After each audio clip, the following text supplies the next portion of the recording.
This is the area, one of the areas where police have descended in the hunt for a fugitive. His name is Dzhokhar Tsarnaev.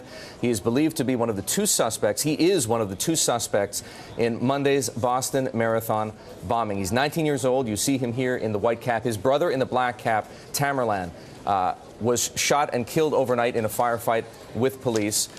So we now know, at the very least, that there are two suspects. We don't know if there are more suspects, but this is what law enforcement has identified thus far. One further thing about Tamerlan Tsarnaev: he was a gifted athlete and a boxer, registered in the United States as an amateur boxer back in 2003, 2004, also 2008 to 2010.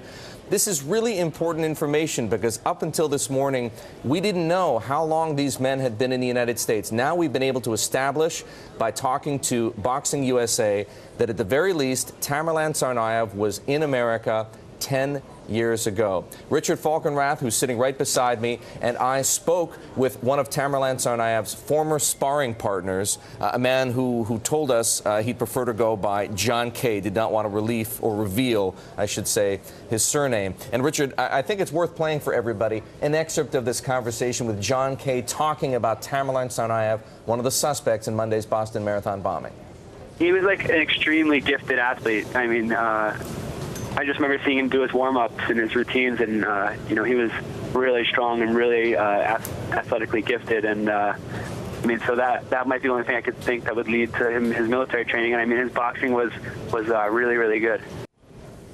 So, Richard, we know now, as I say, that Tamerlan Tsarnaev, in and out of America perhaps for at least a decade. That time period that we're speaking about, 2003, 2004, again 2008 to 2010, these are the periods when he was registered with Boxing USA. Anything we can say about those? Yeah, this was the bloodiest phase of the military operations undertaken by the Bush administration in the aftermath of 9/11. So very interesting. He starts his amateur boxing career. I'll remind everybody, for a good part of that time period, you were in the White House advising George W. Bush. Yeah, that's right. Yes, the Deputy Homeland Security Advisor to President Bush. And his amateur boxing period, I don't know that he traveled abroad, but there is a very significant gap between 2003 to 2004 and then beginning in 2008. That period, 2004 to 2008, was a very violent time with immense casualties. I think we thankfully don't remember it that well anymore, but for many of the people who became radicalized, that was a catalyst. That was often a catalyst, and it was a period of really intense, bloody violence in Iraq and Afghanistan in particular, involving U.S. forces with extensive collateral damage. So one of the things I know the authorities will be looking at is, did he travel abroad in that time? And of course, we are surmising to a degree here that there may be a connection between Tamerlan and Dzhokhar Tsarnaev and radicalized Islamists. Yeah, I mean, they definitely became terrorists. I mean, he wasn't born a terrorist. So at some point in his life, he decided to become a terrorist and kill innocent people for whatever reason. And the authorities we will all want to get to the bottom of that. What was it that motivated him? Why did he do it? And importantly, was he assisted by anybody else or any terrorist network? And one of the other questions we're asking this morning, what were these people like? That's what John K. helped us to understand. Let's play another excerpt of that conversation with John K., former sparring partner of Tamerlan. To be honest, he was a bit, kind of arrogant, cocky guy, a little quiet, but I mean, nice guy, helped everyone out, talked with everyone, kind of minded his own business. So really hard. I mean, we can tell a little bit about what Tamerlan Tsarnaev was like by virtue of that conversation with his former sparring partner.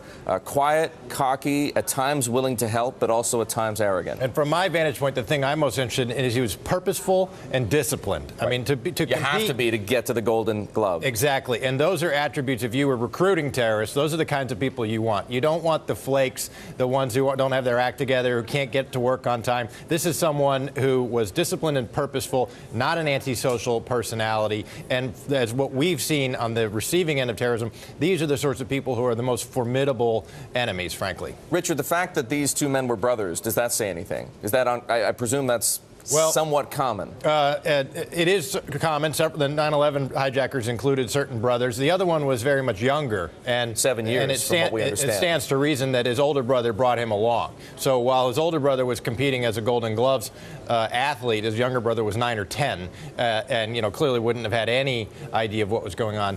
This is a very interesting dynamic, which will be unraveled here.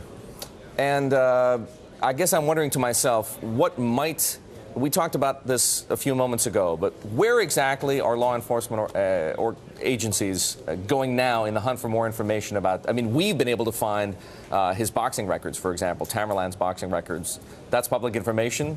We have to hope law enforcement authorities have that as well. But what else are they getting? So they are getting a lot. I mean, they are contact tracing of both of these individuals. It's one of the main methods that they use, and they are doing electronic surveillance and communications tracing to the best of their ability. And that from that, they are also doing interviews of people who've known them or lived nearby with them or worked near them to understand their pattern of life and where they may go. As a sort of plainclothes citizen, would I be surprised to find out, would any of us be surprised to find out under circumstances like this just how much you can find out about people? Yeah. Really? Yeah, it's a lot. Once you go full throttle with the full force of the U.S. government in a massive global intelligence collection operation, very few people have any appreciation of how much data that involves.